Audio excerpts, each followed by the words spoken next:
अऊज़ुबिल्लाहि मिनश्शैतानिर्रजीम बिस्मिल्लाहिर्रहमानिर्रहीम। अस्सलामु अलैकुम। माय नेम इज़ अब्दुल सबूर और आप देख रहे हैं अब्दुल सबूर चैनल। दोस्तों, आज मैं बात करूंगा कि एक वन डी एरे का प्रोग्राम बनाऊंगा और वो प्रोग्राम में लूप को यूज़ करके फॉर लूप को यूज़ करके वो मैं प्रोग्राम बनाऊंगा और उस प्रोग्राम में मैं स्कैनएफ को भी यूज़ करूंगा। तो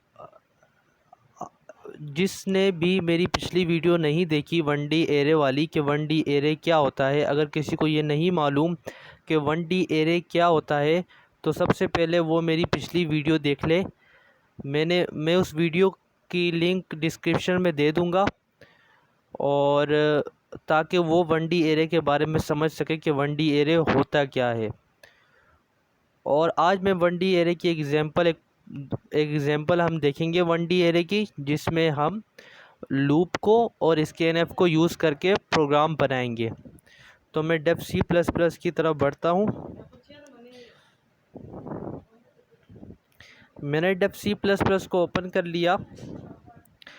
अब मैं सबसे पहले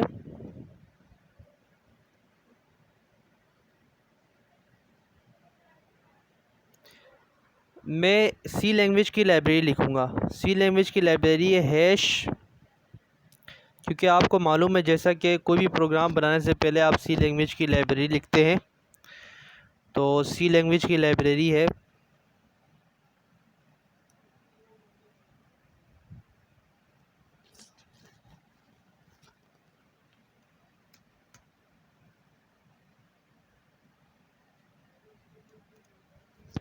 hash include greater than less than sign open studio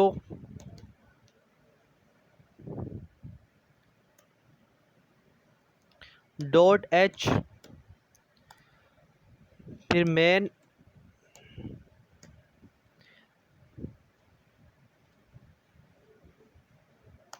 फिर कर्ली ब्रैकेट्स ओपन। दोस्तों, यहाँ आप देख सकते हैं मैंने सी लैंग्वेज की लाइब्रेरी लिख ली है। अब मैं प्रोग्राम बनाने की तरफ जा रहा हूँ वन डी एरे का, जिसमें मैं लूप और स्कैनएफ को यूज़ करूँगा। तो यहाँ पे मैं जो कीवर्ड ले रहा हूँ वो इंट ले रहा हूँ। इंट कीवर्ड लेने के बाद मैं वेरिएबल यूज़ करूँगा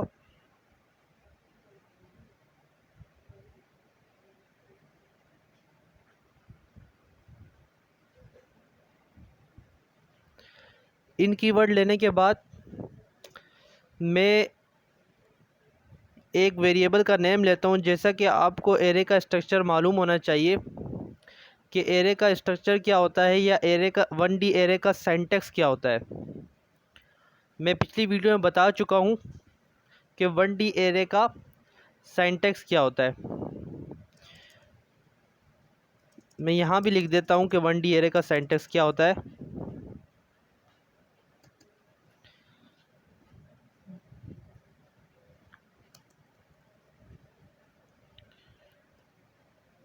सिंटैक्स ऑफ वन डी या वन डायमेंशनल एरे।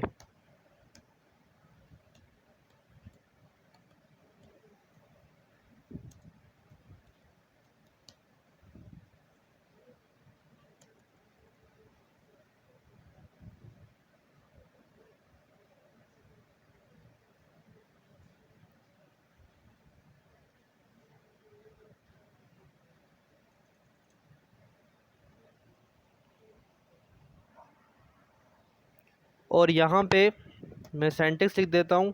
सबसे पहले जो वन डी एरे का सिंटैक्स है उसमें डेटा टाइप यूज़ होता है या कीवर्ड यूज़ होता है। कौन सा कीवर्ड यूज़ कर रहे हो आप, इस पर मैं एक्सप्लेन इस सेंटेंस को मैं एक्सप्लेन कर चुका हूँ अपनी पिछली वीडियो में, जिसकी लिंक मैं डिस्क्रिप्शन में दूंगा। और डेटा टाइप या कीवर्ड, आप कीवर्ड भी बोल सकते हो, डेटा टाइप भी बोल सकते हो, एक ही बात है। उसके बाद वेरिएबल नेम,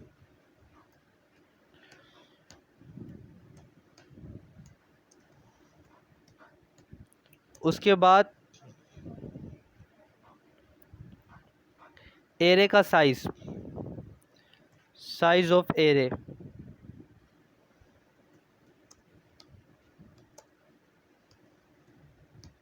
और उसके बाद सेमीकोलन। तो ये सिंटैक्स है 1D एरे का। अब दोस्तों मैं यहाँ सबसे पहले डेटा टाइप तो मैंने ले लिया है, मैं एक वेरिएबल का नेम लेता हूँ।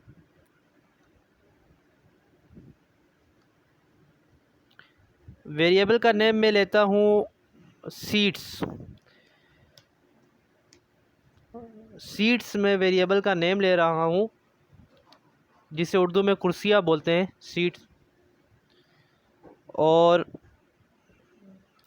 फिर मैं लार्ज ब्रैकेट्स को ओपन करता हूँ, और यहाँ हमेशा आपको मालूम है कि हम एरे का साइज़ स्क्वायर ब्रैकेट्स के अंदर या लार्ज ब्रैकेट के अंदर लिखते हैं।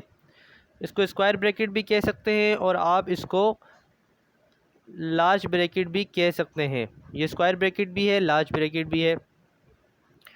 तो मैं यहाँ एरे का साइज़ लिखता हूँ 4, और एरे का साइज़ 4 मीन्स जिन्होंने मेरी पिछली वीडियो देखी उनको ज़रूर पता होगा कि एरे का साइज़ 4 हो तो क्या मतलब होता है, या एरे का साइज़ ऑफ एरे क्या होता है। ये सब मैं पिछली वीडियो में एक्सप्लेन कर चुका हूँ, जिसकी लिंक मैं डिस्क्रिप्शन में दूंगा। अब यहाँ मैंने एरे का साइज़ बता दिया 4, यानी कि इसका मतलब ये है कि 4 वैल्यूज़ आ सकती हैं। मेरे एरे का साइज़ इतना है कि उसमें मैं 4 वैल्यूज़ को स्टोर करा सकता हूँ। अब दोस्तों यहाँ पे मैं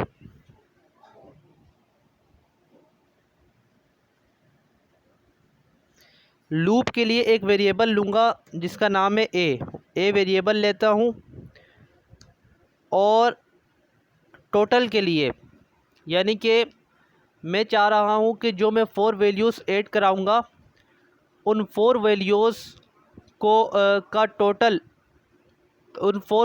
का टोटल हो, यानी कि वो 4 वैल्यूज़ जो मैं रन टाइम पे ऐड कराऊँ वो 4 वैल्यूज़ का वो टोटल होकर मेरे पास आए, यानी उनका सम होकर मेरे पास आए।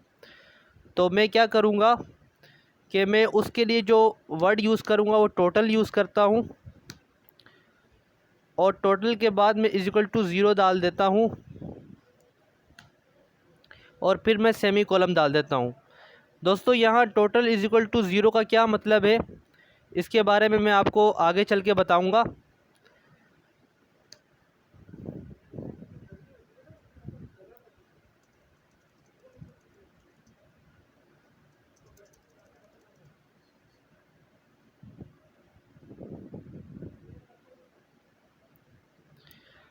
अब दोस्तों यहाँ मैं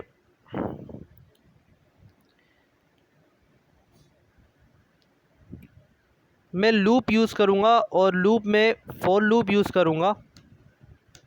जो मैं लूप यूज़ कर रहा हूँ वो फॉर लूप है। यहाँ पे आप देख सकते हैं मैंने ये जो वेरिएबल लिया है ये ए वेरिएबल मेरे लूप के लिए लिया है, और ये जो वेरिएबल है मैं ये एरे के लिए है। जो सीड्स वेरिएबल है मैं ये एरे के लिए है। और टोटल मैंने किस लिए लिया है, टोटल मैंने लिया है सम के लिए, कि जो मैं 4 वैल्यूज़ इंटर करूँगा जो उनका सम आएगा उस सम के लिए मैंने टोटल वर्ड यूज़ किया है। अब टोटल को =0 क्यों किया है मैंने, इसके बारे में मैं आपको बताऊंगा अभी थोड़ी देर बाद कि टोटल को मैंने =0 क्यों लिया है। तो दोस्तों यहाँ मैं ए को =0 लिखता हूँ, यानी मैं लूप 0 से चलाऊँगा। अब सोचने वाली बात यह है कि मैं यहाँ लूप 0 से क्यों चला रहा हूँ, मैं लूप को 1 से क्यों नहीं स्टार्ट करता। दोस्तों यहाँ मैं लूप को 0 से स्टार्ट इसलिए कर रहा हूँ कि हमेशा आप याद रखना कि एरे में आप लूप को 0 से स्टार्ट करोगे, 1 से स्टार्ट नहीं करोगे, क्योंकि एरे में जो इंडेक्सेस होते हैं। अब इंडेक्स क्या होता है ये भी मैं पिछली वीडियो में बता चुका हूँ। जिन्होंने मेरी पिछली वीडियो देखी होगी वो बेहतर तरीके से समझ जाएंगे कि इंडेक्स क्या होता है। तो इंडेक्स क्या होता है, इंडेक्स कहाँ से स्टार्ट होते हैं। तो दोस्तों इंडेक्स जैसा कि आपको मालूम होना चाहिए कि एरे में जो इंडेक्स बनते हैं वो इंडेक्सेस 0 से स्टार्ट होते हैं, 0 से वो शुरू होते हैं।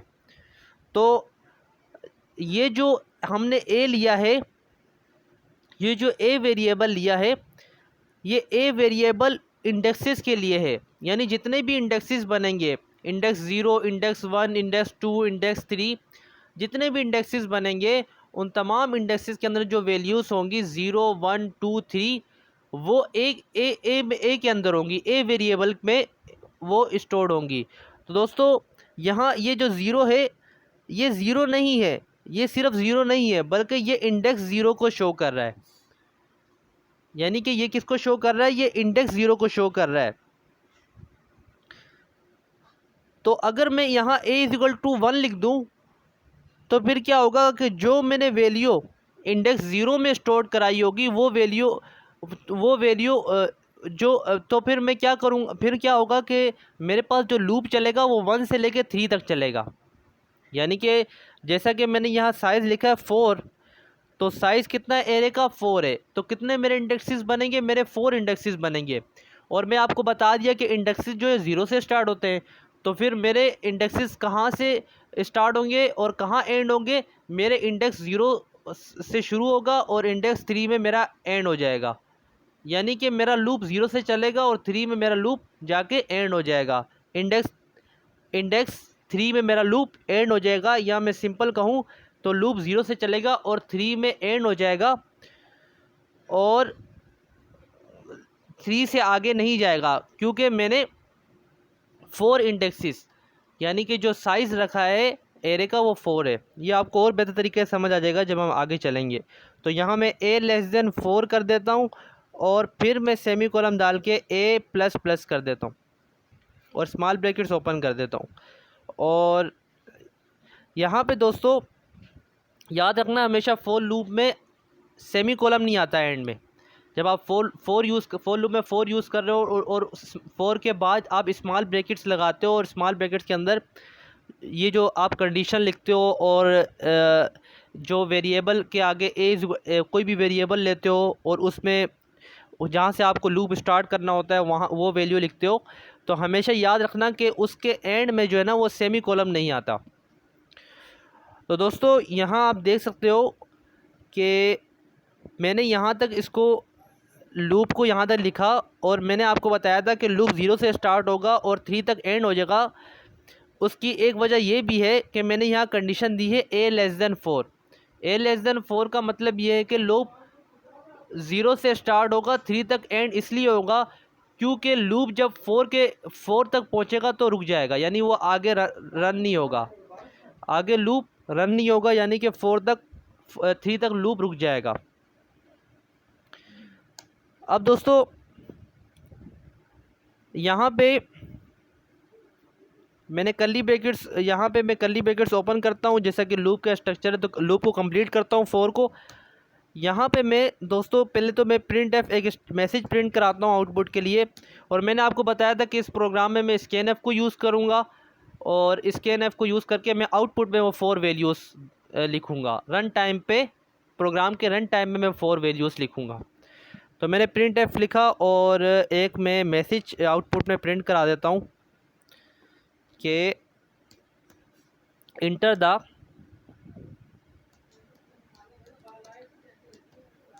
The values of seeds, enter the value of seed, बल्कि मैं वैल्यूज नहीं लिखता, वैल्यू लिखता हूँ, enter the value of seed.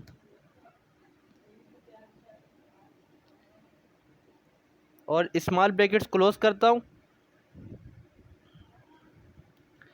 और यहाँ पे एंड में सेमी कॉलम डाल देता हूँ।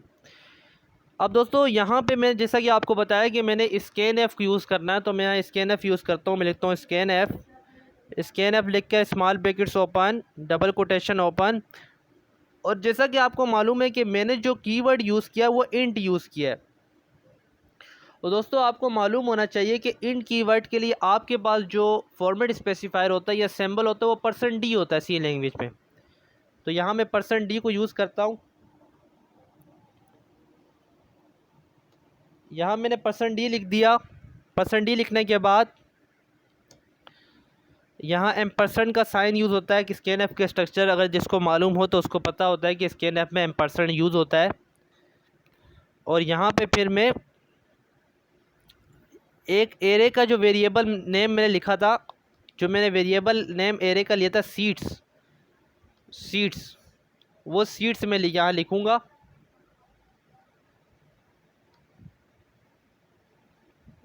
ये जो वेरिएबल नेम है इसको मैं यहाँ लिख दूँगा।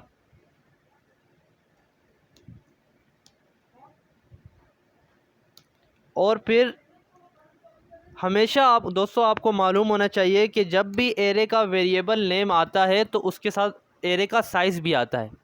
यानी कि जैसा कि यहाँ आप देख सकते हैं कि एरे का वेरिएबल नेम सीट्स है, एरे का वेरिएबल नेम सीट्स है, तो उसके साथ एरे का साइज़ भी आया हुआ है 4। तो यहाँ भी एरे का वेरिएबल नेम सीट्स है तो हमेशा इसका साइज़ भी आएगा। अब साइज़ दोस्तों मैं 4 नहीं लिखूँगा, मैंने ऊपर 4 लिखा है तो मैं यहाँ 4 नहीं लिखूँगा। ऊपर मैंने 4 इसलिए लिखा था कि मैं तो बताना चाह रहा था कि मैंने एरे का साइज़ इतना रखा है, लेकिन यहाँ मैं 4 नहीं लिखूँगा। यहाँ मैं वो वेरिएबल लिखूँगा जो मैंने लूप में यूज़ किया है, और वो वेरिएबल मेरे पास ए है, तो यहाँ मैं ए लिखूँगा। अब मैंने यहाँ ए क्यों लिखा, इसके बारे में मैं आपको बताता हूँ। पहले हम इसको क्लोज़ करते हैं, स्मॉल ब्रैकेट्स को क्लोज़ करते हैं। स्मॉल ब्रैकेट्स को मैंने क्लोज़ कर दिया और यहाँ मैं सेमी कॉलम डाल देता हूँ। दोस्तों मैंने यहाँ ए इसलिए लिखा कि जब भी मेरा लूप चलेगा, मेरा लूप 0 से स्टार्ट होगा, तो मेरा लूप पहले 0 से स्टार्ट होगा, 0 से स्टार्ट होगा तो फिर वो मेरा यहाँ पे मैं वैल्यू स्टोर कराऊंगा आउटपुट में। इंडेक्स 0 पे मैं वैल्यू स्टोर कराऊंगा। 0 से स्टार्ट होगा तो मैं इंडेक्स 0 पे वैल्यू स्टोर कराऊंगा। इंडेक्स 0 पे वैल्यू स्टोर होगी और फिर मेरा लूप 1 पे आएगा। यहाँ इज इक्वल टू 1 हो जाएगा, ए इज इक्वल टू 1 हो जाएगा। पहले ए इज इक्वल टू 0 रहेगा, ए इज इक्वल टू 0 से लूप स्टार्ट होगा और 0 इंडेक्स आएगा, और 0 इंडेक्स पे मैं वैल्यू स्टोर कराऊंगा, और 0 इंडेक्स पे वैल्यू स्टोर कराने के बाद फिर मेरा loop A is equal to 1 हो जाएगा। मेरा loop A is equal to 1 होगा, फिर मेरा इंडेक्स 1 होगा, और इंडेक्स 1 होगा तो इंडेक्स 1 में मैं वैल्यू स्टोर कराऊंगा। फिर मेरा loop A is equal to 2 होगा, और फिर मेरा इंडेक्स 2 बनेगा, और फिर मैं इंडेक्स 2 में वैल्यू स्टोर कराऊंगा। इसी तरह फिर मेरा loop A is equal to 3 होगा, और फिर मेरा इंडेक्स 3 बनेगा, और फिर मैं इंडेक्स 3 में वैल्यू स्टोर कराऊंगा। तो इस तरह मेरा लूप एंड हो जाएगा इंडेक्स 3 तक, क्योंकि मैंने लिखा है ए लेस देन 4, यानी कि 4 तक जाने से 4 तक जाएगा तो वो कंडीशन फॉल्स हो जाएगी, क्योंकि मैंने ए इज लेस देन 4 लिखा है। यानी कि मैंने जो है इंडेक्स मेरे 3 इंडेक्सेस बनेंगे इंडेक्स 3 तक, और मेरी वैल्यू 4 तक जाएगी नहीं, मेरा लूप जाएगा ही नहीं, क्योंकि मैंने अगर मेरा लूप गया तो वहाँ कंडीशन फॉल्स हो जाएगी और मेरा लूप रुक जाएगा। तो दोस्तों यहाँ तक आपको समझ आ गया होगा। इसके बाद जैसा कि मैं ये चाहता हूँ कि जैसे जैसे मैं रन टाइम पे वैल्यू स्टोर कराता रहूँ, पहले इंडेक्स 0 पे वैल्यू स्टोर कराता रहूँ, कि मैं ये चाहता हूँ, मैं आपको यहाँ और अच्छे तरीके से बता देता हूँ।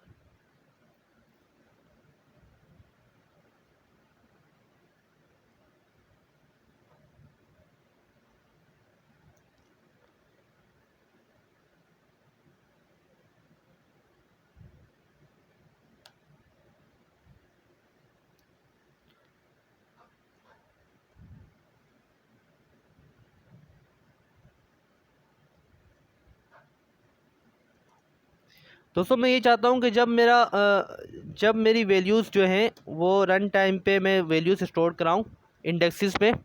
जैसा कि मैं इंडेक्सेस पे फर्स्ट वैल्यू स्टोर कराऊँगा। यहाँ मैं आपको रफ वर्क करके इजीली आप समझ जाएंगे।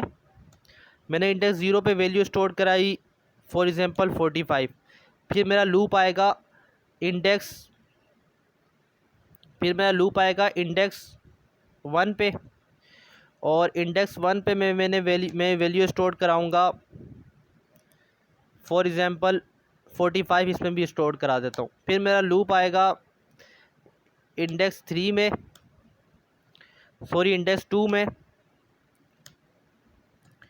इंडेक्स 2 में मैं वैल्यू स्टोर कराऊंगा,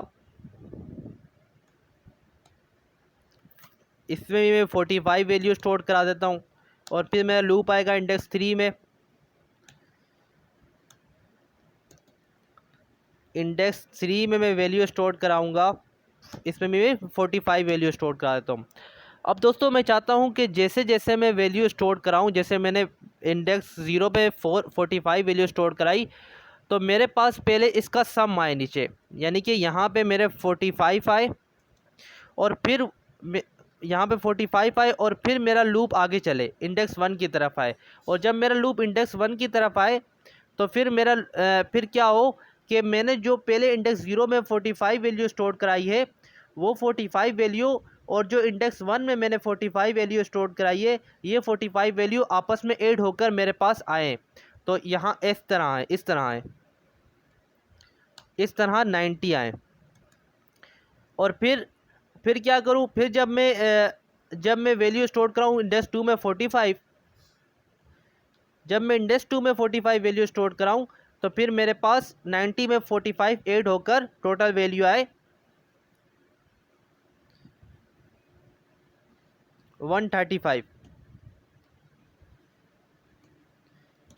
इसी तरह दोस्तों जब मैं इंडेक्स 3 में वैल्यू स्टोर कराऊँ 45, तो मेरे पास वैल्यू ऐड होकर आए 180। 135 में 45 ऐड होकर 180 आए।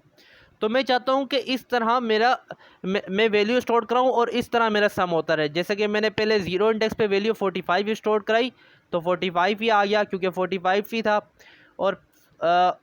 और फिर मैंने जो है मैंने फिर इंडेक्स 1 में वैल्यू स्टोर कराई 45, तो 45 और 45 ऐड हो गए और मेरे पास 90 आ गया।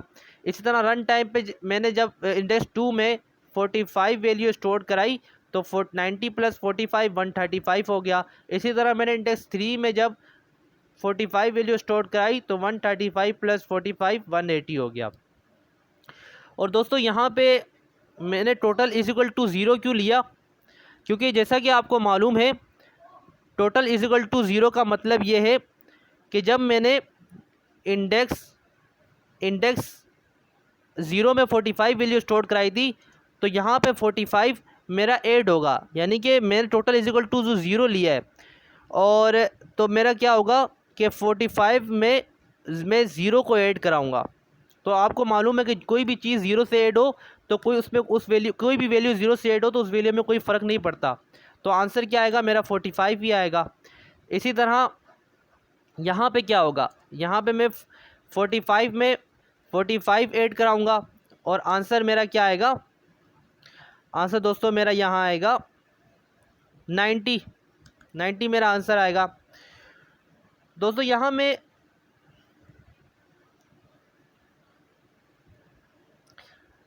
एक फार्मूला यूज़ करूँगा, उस फार्मूला के मुताबिक ये सब कुछ होगा। और वो फार्मूला मैं ये यूज़ करूँगा, total is equal to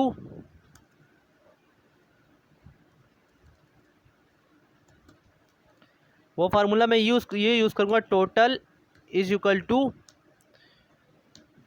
total plus सीड्स ए।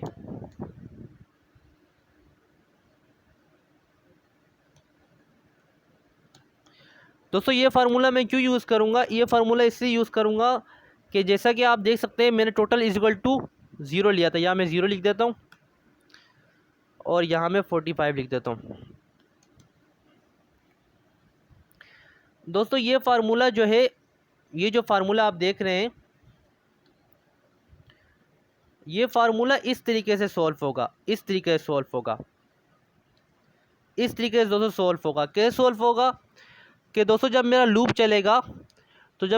चलेगा तो टोटल मैंने क्या लिया, टोटल मैंने इक्वल टू 0 लिया है, तो टोटल की जगह मैंने 0 लिख दिया। और सीड्स ए मतलब लूप मेरा 0 से स्टार्ट होगा तो यहाँ एक ही जगह 0 आ जाएगा, यानी ये आ जाएगा इंडेक्स 0 आ जाएगा, इंडेक्स 0 आ जाएगा। और इंडेक्स 0 में जो मैं आउटपुट में वैल्यू स्टोर करा रहा हूँ वो क्या है 45 है।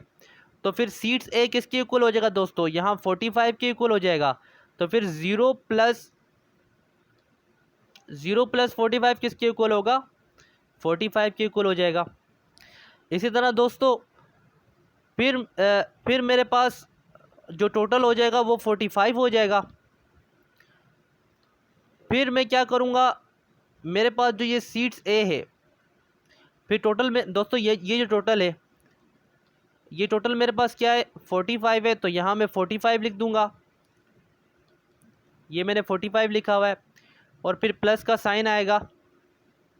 उसके बाद दोस्तों मैंने जो है फिर मेरा लूप इंडेक्स 1 की तरफ जाएगा। इंडेक्स तो 0 तो हो गया, इंडेक्स 0 में मैंने क्या स्टोर कराया था रन टाइम पे 45।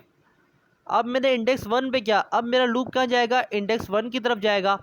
तो ये जो ए लिखा हुआ है सीड्स और स्क्वायर ब्रैकेट्स या लार्ज ब्रैकेट्स के अंदर ए लिखा हुआ है, ये 1 हो जाएगा, तो ये इंडेक्स 1 बन जाएगा। ये इंडेक्स 1 बन जाएगा तो इंडेक्स 1 में मैंने क्या वैल्यू स्टोर कराई है रन टाइम में 45।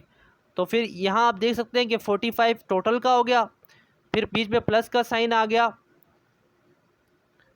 बीच में प्लस का साइन आ गया, और प्लस का साइन आने के बाद फिर मैंने 45 इंडेक्स 1 का ऐड कराया, और मेरे पास जो आंसर आ गया वो दोस्तों क्या आया, मेरे पास आंसर आ गया 90 मेरे पास आंसर आ गया। ठीक है, इसी तरह फिर मेरा ये जो इंडेक्स ए है, मेरा लूप जाएगा इंडेक्स 2 की तरफ। जब मेरा लूप अब मेरे पास टोटल कितना हो गया दोस्तों, टोटल मेरे पास हो गया 90। टोटल मेरे पास कितना हो गया, टोटल मेरे पास दोस्तों हो गया 90। तो ये आप देख सकते हैं टोटल मेरे पास 90 हो गया। अब मेरे पास टोटल जो है वो 90 है, और फिर मेरा इंडेक्स जाएगा इंडेक्स 2 की तरफ। इंडेक्स 1 में तो मैं वैल्यू स्टोर करा दी, अब इंडेक्स 2 की तरफ जाएगा। और ये जो आपको स्क्वायर ब्रैकेट्स में ए दिखाई दे रहा है, यानी कि जो स्क्वायर ब्रैकेट्स के अंदर ए वेरिएबल दिखाई दे रहा है, ये चेंज हो जाएगा इंडेक्स 2 में। तो इंडेक्स 2 में मैंने रन टाइम पे क्या वैल्यू स्टोर कराई, इंडेक्स 2 में भी मैं रन टाइम में 45 वैल्यू स्टोर कराई। दोस्तों जब 45 मैंने वैल्यू स्टोर कराई तो फिर क्या होगा, फिर यहाँ क्या होगा, फिर यहाँ 90 + 45 हो जाएगा। 90 + 45 किसके इक्वल होता है, 135 के। तो 135 मेरा यहाँ आ जाएगा। इसी तरह दोस्तों टोटल मेरा किसके इक्वल हो जाएगा, देखो यहाँ मैं आपको बता देता हूँ।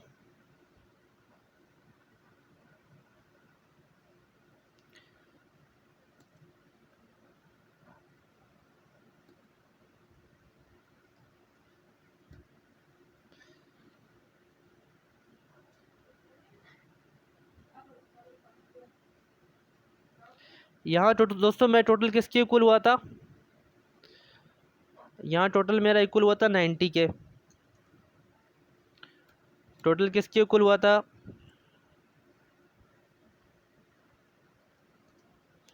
यहाँ मैं टोटल इक्वल हुआ था 90 के।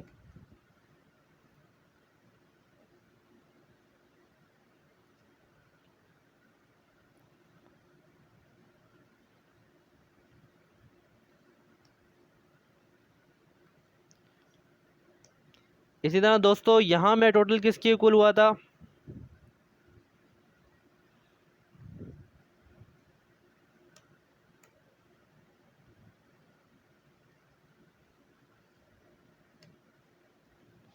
यहाँ मैं टोटल हुआ था 135 के इक्वल। यानी मैं टोटल किसके इक्वल था, मेरा टोटल इक्वल था 135। इसी तो दोस्तों मेरा यहाँ टोटल किसके इक्वल था, यहाँ क्या हुआ था, यहाँ 135 ऐड हो गया था। मैंने 135 में 45 ऐड कर दिया था और मेरे पास आंसर आया था 180। तो यहाँ मैं टोटल क्या बना दोस्तों, यहाँ मेरा टोटल बना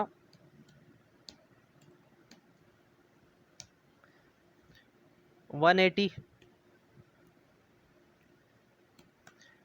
दोस्तों इस तरह मेरा प्रोग्राम रन होगा और इस तरह मैं वैल्यू स्टोर कराऊंगा प्रोग्राम के रन टाइम पे। और ये मैंने फार्मूला क्यों यूज़ किया और टोटल को = 0 क्यों लिया, मैंने यहाँ टोटल को जो है 0 के इक्वल इसलिए लिया क्योंकि आपको पता है कि 0 से जो भी वैल्यू ऐड होती है उसको उस वैल्यू में कोई फ़र्क नहीं आता। अगर मैं टोटल को 0 से इक्वल नहीं लेता तो मेरे पास रन टाइम पे कोई भी गारपेज वैल्यू आ जाती, इसलिए मैंने टोटल को 0 के इक्वल लिया। और फिर मैंने इंडेक्स 1 में 45 इंडेक्स 0 में 45 वैल्यू स्टोर कराई, तो मेरे पास जो आउटपुट आया वो 45 ही आया। और फिर लूप इंडेक्स 1 की तरफ आया और इंडेक्स 1 में मेरे पास फिर यहाँ टोटल कितना बना था दोस्तों, यहाँ मेरे पास टोटल बना था 45, यहाँ टोटल 45 मेरे पास था। और फिर मैंने दोबारा इंडेक्स वन की तरफ जब मेरा इंडेक्स वन की तरफ लूप आया तो मैंने उस पर 45 वैल्यू दोबारा स्टोर कराई। तो फिर मेरे पास टोटल जो थी वो 45 थी, और फिर मैंने 45 में फिर 45 ऐड करा दिया। तो मेरे पास जब मैंने दोनों 45 में 45 ऐड करा दिया तो मेरे पास 90 आंसर आया। तो यहाँ मैं टोटल कितना बन गया, 90 बन गया। फिर मेरा लूप आया इंडेक्स टू की तरफ। इंडेक्स टू की तरफ जब मेरा लूप आया तो इंडेक्स टू में भी मैंने 45 ऐड करा दिया। जब मैंने इंडेक्स टू में 45 ऐड कराया तो 90 प्लस 45 मेरे पास कितना बना, 135 बना। और 135 में तो फिर मेरा यहाँ टोटल कितना बना, मेरे यहाँ टोटल बना 135। इसी तरह दोस्तों फिर मेरा लूप इंडेक्स थ्री की तरफ आया। इंडेक्स थ्री की तरफ जब मेरा लूप आया तो मैंने इंडेक्स थ्री में 45 वैल्यू स्टोर कराई। और 45 वैल्यू स्टोर कराने के बाद जब मेरे पास जो टोटल था 134 था, 134 में 45 वैल्यू को स्टोर कराया तो मेरा आउटपुट क्या आया। जब मैंने 135 में 45 वैल्यू को स्टोर कराया तो मेरा आउटपुट 180 आया। तो मेरा टोटल कितना बना, 180। तो दोस्तों इस तरह मैं चाह रहा था कि मेरा प्रोग्राम रन हो, तो इसलिए यहाँ पे मैं क्या करूँगा, यही फार्मूला यूज़ करूँगा। मैं लिखूँगा total is equal two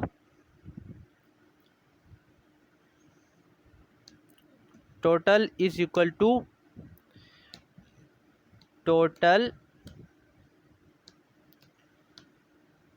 plus seeds और इंडेक्स ए। ये इंडेक्स ए क्या क्या मतलब है कि पहले ज़ीरो से लूप स्टार्ट होगा, ए इज इक्वल टू ज़ीरो होगा, यानी कि यहाँ ज़ीरो आ जाएगा। ज़ीरो से लूप स्टार्ट होगा। मैं आपको इसी बार पहले अभी थोड़ी देर पहले ही बता चुका हूँ, मैं दोबारा बता देता हूँ दोस्तों। मैं इतना एक्सप्लेन करके इसलिए बता रहा हूँ ताकि आपको अच्छी तरीके से समझ आ जाए। यहाँ पहले जैसा कि मैंने ए इज इक्वल टू ज़ीरो लिखा है, तो ए इज इक्वल टू मैंने यहाँ ज़ीरो लिखा है, तो यहाँ पे पहले जब लूप स्टार्ट होगा तो ज़ीरो से स्टार्ट होगा, यानी कि यहाँ पे पहले ए इज इक्वल टू 1 ज़ीरो हो जाएगा। फिर इंडेक्स तो वो इंडेक्स ज़ीरो कहलाएगा। फिर ए इज इक्वल टू 1 हो जाएगा, वो इंडेक्स 1 कहलाएगा, मैं उसमें वैल्यू स्टोर करूँगा। फिर ए इज इक्वल टू 2 हो जाएगा, वो इंडेक्स 2 कहलाएगा, फिर मैं उसमें वैल्यू स्टोर करूँगा। फिर ए इज इक्वल टू 3 हो जाएगा, फिर वो इंडेक्स हम उसको इंडेक्स 3 कहेंगे, और फिर मैं उसमें वैल्यू स्टोर करूँगा, और फिर मेरा लूप एंड हो जाएगा। और मैं जैसे जैसे वैल्यू स्टोर करता जाऊंगा वो वैल्यू ऐड होती जाएंगी, आपस में एक दूसरे से ऐड होती जाएंगी। जैसे कि पहले में जब ए इज इक्वल टू ज़ीरो होगा और ये इसको हम इंडेक्स ज़ीरो कहेंगे, तो इंडेक्स ज़ीरो में मैं 45 वैल्यू स्टोर करूंगा, तो 45 और टोटल मेरे पास कितना है, इज इक्वल टू ज़ीरो है। टोटल मेरे पास कितना है दोस्तों, इज इक्वल टू ज़ीरो है। तो 45 प्लस ज़ीरो कितना हुआ, 45 होगा। तो इस तरह से ये लूप चलेगा। ये तो एक प्रोग्राम हो गया। अब दोस्तों यहाँ पे मैं चाहता हूँ कि ये प्रोग्राम के बाद मैं चाहता हूँ कि मैंने जिस तरह ये काम किया है कि मैं चाहता हूँ कि जैसे मैं वैल्यू ऐड करा जा रहा था, वो जैसे मैं वैल्यू स्टोर कर रहा था रन टाइम में, वैसे ही वैल्यू आपस में ऐड होकर आ रही थी। और अब मैं चाहता हूँ कि मैं जैसे जैसे वैल्यू रन टाइम में स्टोर कराऊँ तो वो वैल्यू आपस में ऐड होकर ना आए, जिस तरह यहाँ पे आप देख सकते हैं सामने ऐड होकर आ रही, इस तरह ऐड होकर ना आए, बल्कि एंड में ऐड हो जाए सारी एक साथ ही। इस तरह ना हो कि मैंने अभी जिस तरह 45 ऐड कराया तो 45 ऐड हुआ, 90 आया।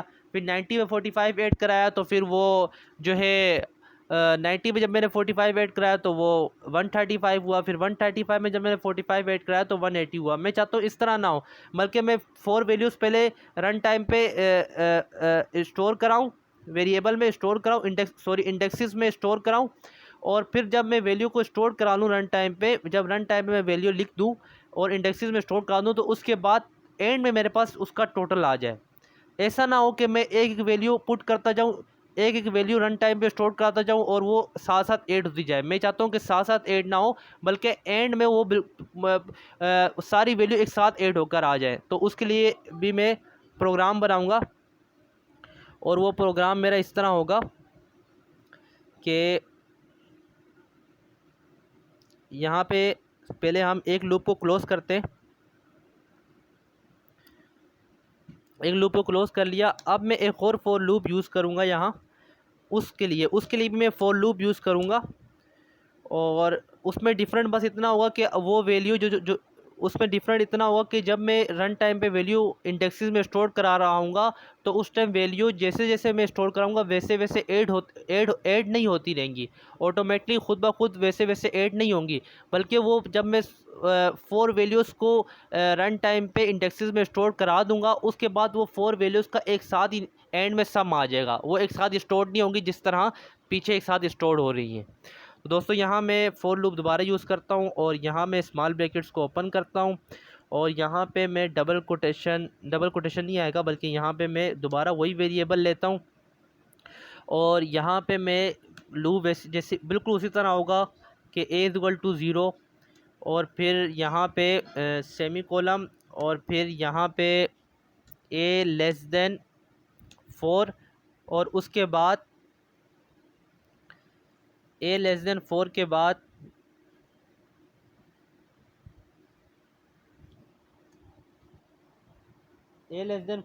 दोस्तों यहाँ पे मैं सेमी कोलम डाल के मैं यहाँ पे इंक्रीमेंट कर दूंगा, यानी इसमें वन इंक्रीज़ होता रहेगा। ये इंक्रीमेंट का साइन होता है, इंक्रीमेंट ऑपरेटर प्लस प्लस। फिर दोस्तों यहाँ में क्या करना है, यहाँ पे उसी तरह मैं लूप को कंप्लीट करूँगा, कर्ली ब्रैकेट्स ओपन करूँगा। कर्ली ब्रैकेट्स ओपन करने के बाद यहाँ पे अब मैं स्कैनफ नहीं लिखूँगा क्योंकि मैं रन टाइम पे वैल्यू दे चुका हूँ। मैंने रन टाइम पे इंडेक्सेस में वैल्यू दे चुकी हैं। मैंने 4 वैल्यूज़ रन टाइम पे दिए और वो सारी वैल्यूज़ 45 हैं। इंडेक्स 0 पे भी मैंने 45 स्टोर करा है, इंडेक्स 1 में भी 45, इंडेक्स 2 में भी 145, इंडेक्स 3 में भी 45, उन तमाम में मैंने 45 स्टोर करा चुका हूँ। अब मैं सिर्फ क्या करूँगा, अब मैं प्रिंट एफ को यूज़ करके एक मैसेज लिखूँगा, स्मॉल ब्रैकेट्स ओपन करूँगा, एक मैसेज भी लिखूँगा और फॉर्मेट स्पेसिफायर जो इनका है वो भी यूज़ करूँगा। यहाँ पे मैं जैसे कि पहले फॉर्मेट स्पेसिफायर यूज़ करूँगा। मैंने फॉर्मेट स्पेसिफायर यूज़ कर लिया क्योंकि यहाँ पे मैंने इंट कीवर्ड यूज़ किया है और इंट कीवर्ड के लिए जो सी लैंग्वेज में फॉर्मेट स्पेसिफायर यूज़ होता है वो %d यूज़ होता है। तो यहाँ मैंने %d लिख दिया है। ये मैं बार बार बताता हूँ ताकि आपको याद रहे। तो यहाँ पे फिर मैं कॉमा डालूँगा और कॉमा डाल के मैं उसी तरह लिखूँगा। मैं लिखूँगा सीट्स ए और फिर सेमी कॉलम डाल के इसको क्लोज़ कर दूंगा।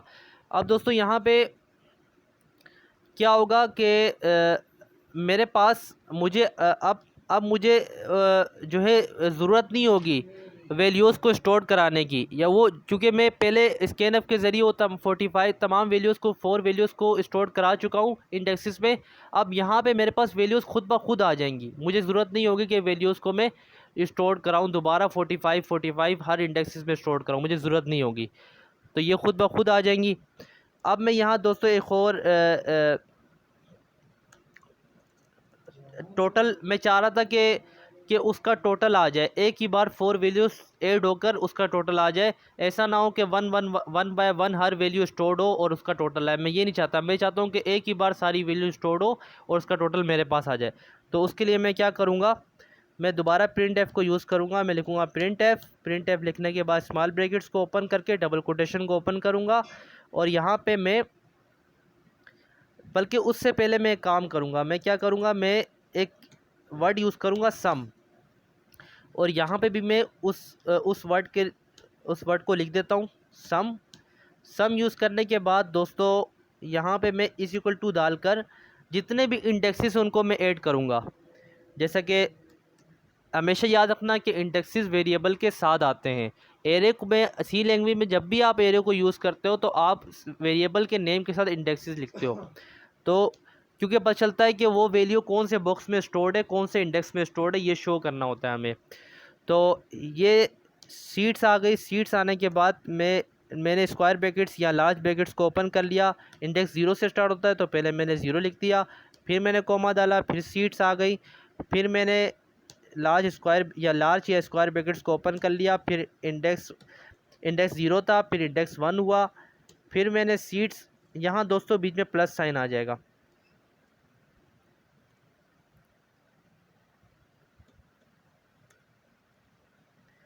फिर दोस्तों मैंने दोबारा वेरिएबल सीड्स लिया। सीड वेरिएबल लेकर मैंने इंडेक्स, अब मेरे पास इंडेक्स 2 आएगा क्योंकि पहले इंडेक्स 1 था। इसके बाद दोस्तों यहाँ फिर प्लस का साइन आएगा और फिर दोस्तों मैं फिर वेरिएबल का नेम यूज़ करूँगा सीड्स, और फिर मेरा अब इंडेक्स मेरे पास 3 आएगा और पहले 2 था। इसके बाद मैं यहाँ सेमी कॉलम डाल दूँगा और यहाँ पे मैं क्या स्टेटमेंट प्रिंट कराऊँगा, क्योंकि मैंने जो सम जो मैंने वर्ड इस्तेमाल किया है एडिशन के लिए तमाम इंडेक्सेस की वैल्यूज़ का, वो वर्ड के पहले मैंने इंट कीवर्ड यूज़ किया है। तो इंट कीवर्ड का फॉर्मेट स्पेसिफायर क्या होता है दोस्तों, %d होता है। तो यहाँ मैं %d को लिख दूँगा और %d लिखने के बाद दोस्तों यहाँ कोमा डालूँगा। कोमा डालने के बाद यहाँ पे मैं उस वर्ड का नाम लिखूँगा जो वर्ड मैंने लिया है सम के लिए इंडेक्सेस की वैल्यू को ऐड कराने के लिए, और वो वर्ड है सम, और फिर सेमी कॉलम डाल दूँगा। अब दोस्तों यहाँ पे मैं टोटल भी करूँगा, बल्कि ये तकरीबन ये टोटल होके मेरे पास आ जाएगा। ठीक है, तो अब दोस्तों मैं इस प्रोग्राम को रन कराता हूँ। मैंने कंप्लीट प्रोग्राम बना लिया है। अब इस प्रोग्राम को मैं रन कराऊंगा और हम देखते हैं कि हमारा आंसर क्या आता है।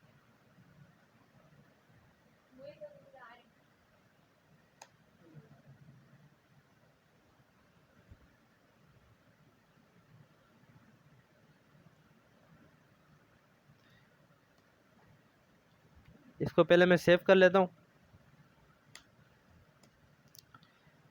किसी भी नाम से मैं सेव के नाम से सेव कर लेता हूँ। ठीक,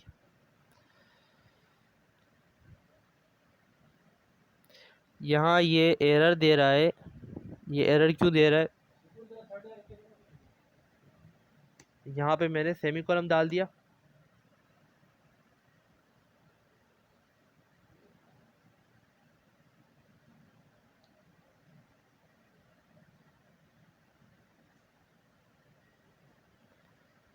अब ये थोड़ा रन करेगा और मैं वैल्यू स्टोर कराऊंगा।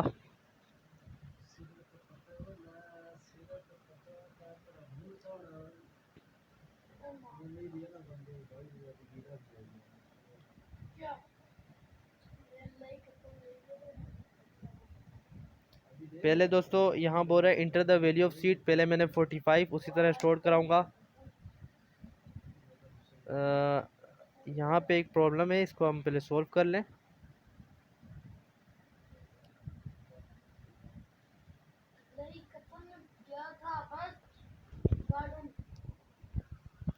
यहाँ पे हम वैल्यू है उसको स्टोर, यहाँ देखें दोस्तों, यहाँ कोई हमने मिस्टेक की है और वो मिस्टेक क्या की है वो देख लेते हैं पहले।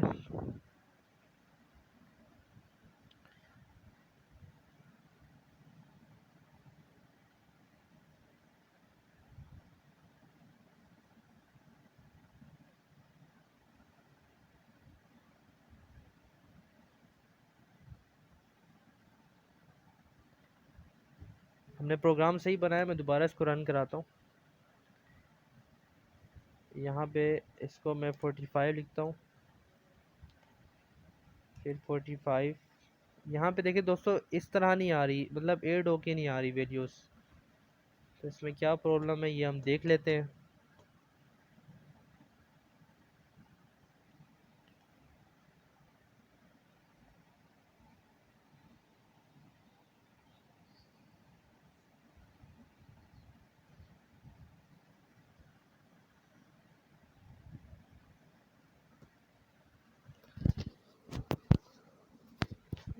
यहाँ पे हम देखते हैं कि इसमें प्रॉब्लम क्या है।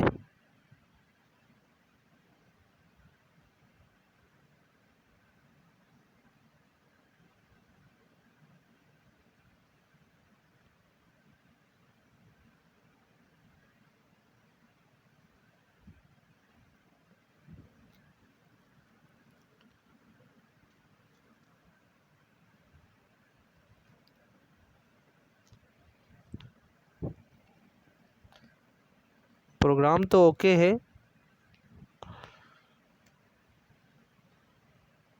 दोबारा इस प्रोग्राम को हम रन कराते हैं।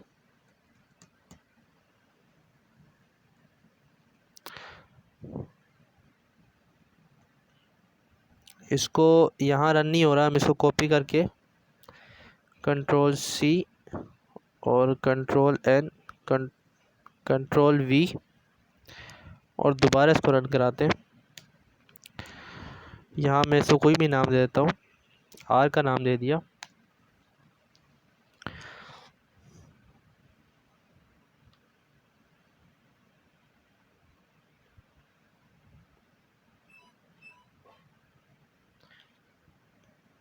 थोड़ा टाइम लगाएगा।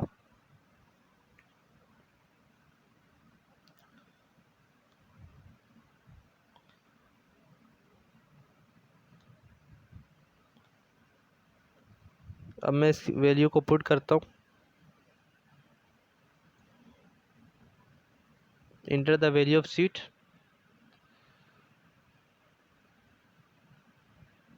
45।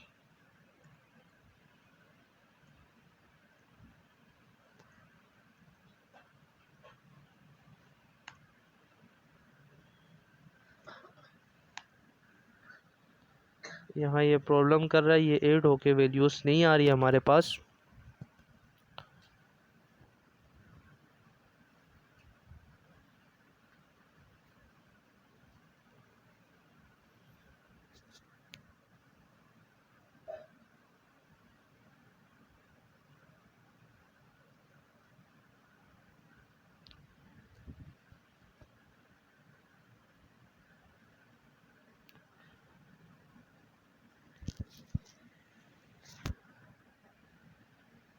दो मिनट देखते हैं हम इसमें प्रॉब्लम क्या है।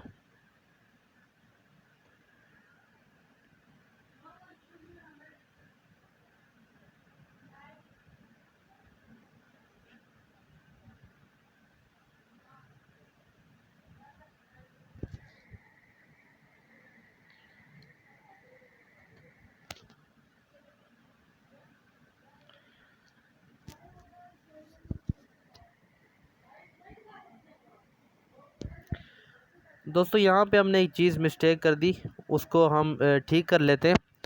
वो मिस्टेक हमने दोस्तों यहाँ पे ये की है कि यहाँ पे टोटल के लिए हमने प्रिंट एफ यूज़ नहीं किया, तो मैं यहाँ प्रिंट एफ लिख देता हूँ। Print F small brackets open, double quotation open, और यहाँ %d का साइन।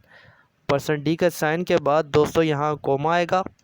कोमा आने के बाद यहाँ हमने जो वर्ड यूज़ किया है टोटल के लिए, वो टोटल ही है, टोटल यहाँ लिख देते हैं। और टोटल लिखने के बाद मैं यहाँ सेमी कॉलम डाल दूँगा। अब दोस्तों मैं इस प्रोग्राम को रन कराता हूँ। ये देख सकते हैं मैंने आपको ये प्रोग्राम बनाया, अब मैं इसको रन कराता हूँ।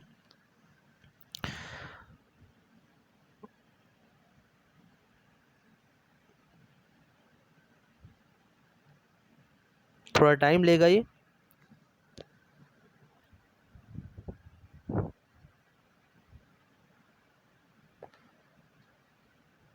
अब इसमें मैं वैल्यू इंटर कराता हूँ,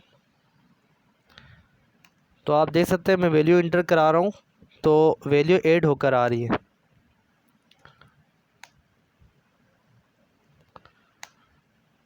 अब दोस्तों देखो यहाँ ये सारी वैल्यूज़ आपस में एक साथ जुड़ गई हैं और हमें समझ नहीं आ रहा। तो इसके लिए मैं क्या करूँगा, मैं \n यूज़ करूँगा, ताकि मैं चाहूँगा हर वैल्यू इंडिविजुअल लाइंस में आए, हर वैल्यू अलग अलग लाइन में आए। उसके लिए मैं /n यूज़ करूँगा, \n। तो मैं \n यूज़ करता हूँ ताकि आपको अच्छे तरीके से समझ आ जाए। एक \n मैं यहाँ यूज़ करूँगा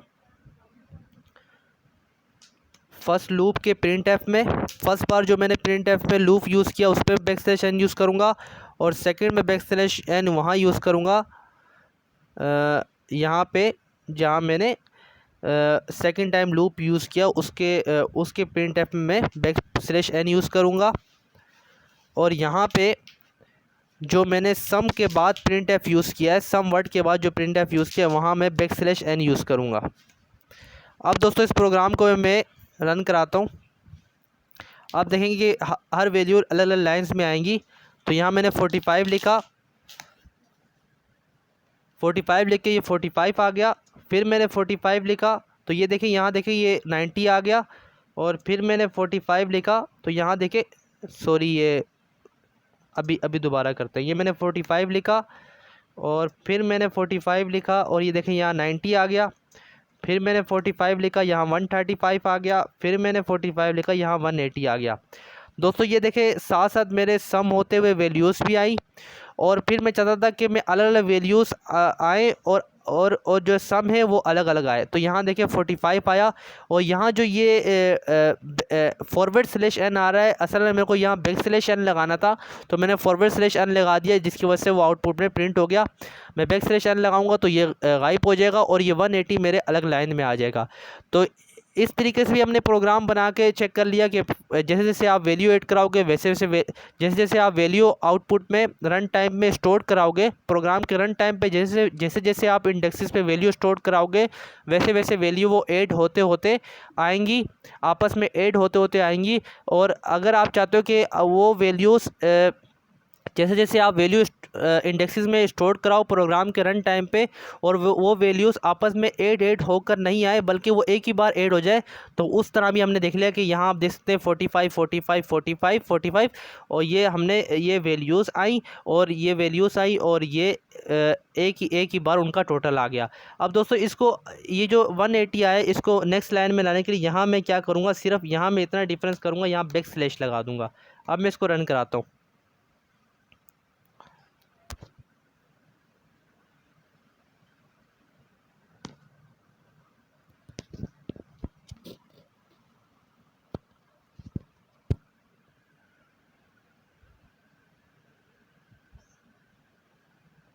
दोस्तों मैं इसको रन कराया, यहाँ मैंने 45 वैल्यू दी, फिर मैंने 45 वैल्यू दी, फिर मैंने 45 वैल्यू दी, फिर मैंने 45 वैल्यू दी, और आप देख सकते हैं आप एक कंप्लीट और अच्छा सा प्रोग्राम बन गया।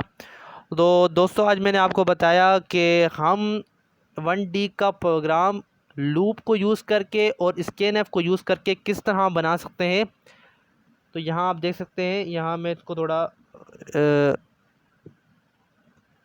यहाँ पे आप कंप्लीट अच्छे तरीके से देख सकते हैं।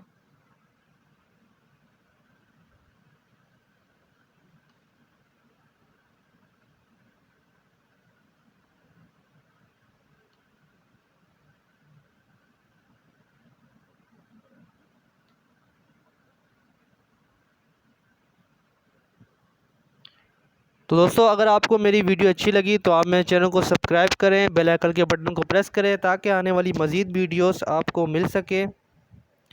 मेरी वीडियो देखने का शुक्रिया। अल्लाह हाफिज़।